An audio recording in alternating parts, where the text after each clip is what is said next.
Esse é o canal Medicina Sexual Baseada em Evidência. Eu sou Walter Javaroni e vamos abordar agora um tema muito importante que tem a ver com a saúde masculina. A gente vai falar sobre ejaculação precoce. Então, esse é um tópico pouquíssimo divulgado em termos de informações confiáveis e muita gente acaba se autodiagnosticando como um ejaculador precoce. Isso é um problema na medida em que, dentro dessa área da sexualidade, qualquer motivo que faça o homem se sentir inferiorizado, impotente, incapaz, acaba prejudicando o seu desempenho sexual.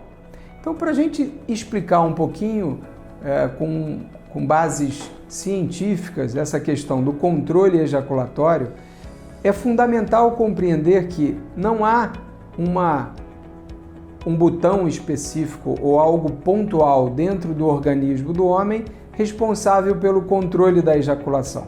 Na verdade, o controle se faz em diferentes áreas do cérebro e com a participação de vários neurotransmissores que interagem com receptores e vão determinar a quantidade de estímulos excitatórios necessárias para acontecer o gatilho da ejaculação.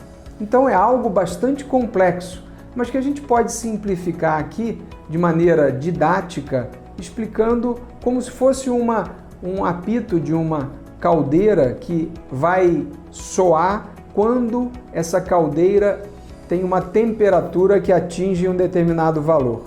A lenha que a gente bota na caldeira ou o carvão é o estímulo excitatório.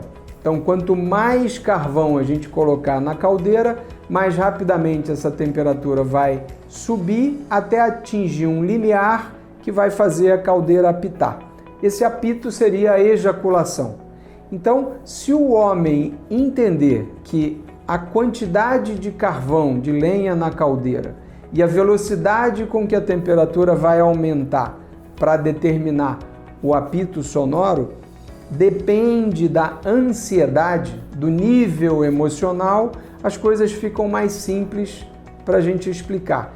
É importante, então, compreender, dentro dessa complexidade do controle ejaculatório e essa analogia que a gente está fazendo com a caldeira, que o carvão, a lenha, seriam os estímulos excitatórios, a velocidade com que a temperatura aumenta até atingir um determinado limiar que vai fazer o apito soar, deflagrar o som, seria então essa a ejaculação. Então, para todo homem, funciona essa afirmação. Quanto maior o nível de ansiedade, mais rapidamente vai soar o apito, ou seja, mais rapidamente ele vai ejacular.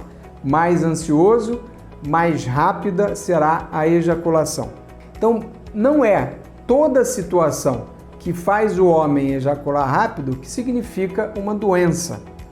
Então, o conceito médico de ejaculação precoce é muito mais específico. Ele envolve uma situação onde o homem não tem nenhum controle nessa dinâmica da ejaculação. Então, os pré-requisitos para a gente considerar o homem um ejaculador precoce envolve a ausência da percepção de que ele vai ejacular, a rapidez com que ele chega ao clímax, à ejaculação, com mínimos estímulos e o fato de que isso tem que se repetir em praticamente todas as atividades sexuais.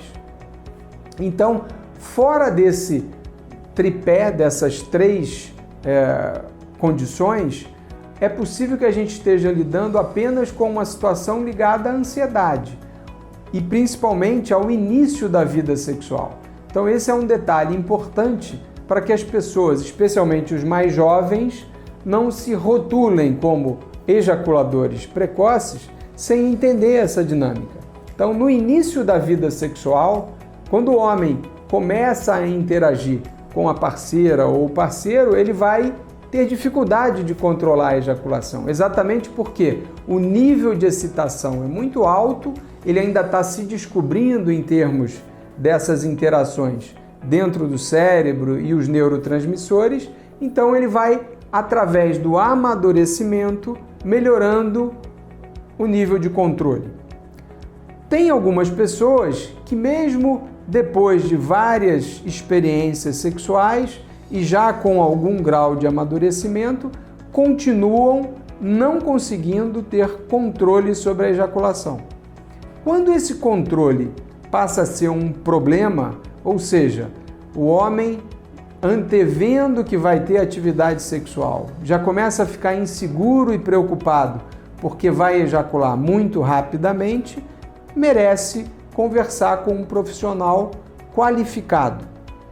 É papel do profissional que recebe essa queixa acolher o paciente que acha que tem ejaculação precoce e conseguir, através de uma anamnese bem dirigida, elucidar os pontos fundamentais que eu mencionei. Há quanto tempo isso está acontecendo? Isso acontece sempre, em todas as suas relações? Qual é o tempo que você consegue efetivamente o controle? E quando a gente fala de tempo de controle, a gente está se referindo a um dado médico que é o intervalo de latência intravaginal, que é exatamente o número de vezes ou os minutos que o homem consegue penetrar e produzir o entra e sai dentro da vagina. Quando a gente se refere ao tempo de controle, a gente está querendo descrever a penetração e o número de incursões que o homem consegue desenvolver antes de ejacular. Então, o ejaculador precoce é aquele que ejacula antes da penetração, e isso a gente tem um nome, chama-se ejaculação anteportal, ou logo depois da penetração, conseguindo minutos de controle. Então, é uma atividade de penetração extremamente limitada e limitada pelo ato de ejacular. Quando o homem ejacula, naturalmente ele vai perder a rigidez do pênis, a ereção vai ser interrompida e isso pode inviabilizar a satisfação sexual. Então, importante distinguir o que é apenas uma coisa ligada à ansiedade de uma doença, de um problema que envolve o diagnóstico de ejaculação precoce. Falei para vocês de dois aspectos importantes ligados ao controle ejaculatório e que tem a ver com o nível de ansiedade e com o grau de amadurecimento sexual, especialmente dos jovens. Então, no início da vida sexual, a gente considera a dificuldade de controle ejaculatório não uma doença, mas apenas uma fase do desenvolvimento. Quando a gente chega à conclusão de que há realmente um caso, um diagnóstico de ejaculação precoce, aí é necessário o tratamento adequado. E sobre isso eu vou falar com vocês no próximo bloco.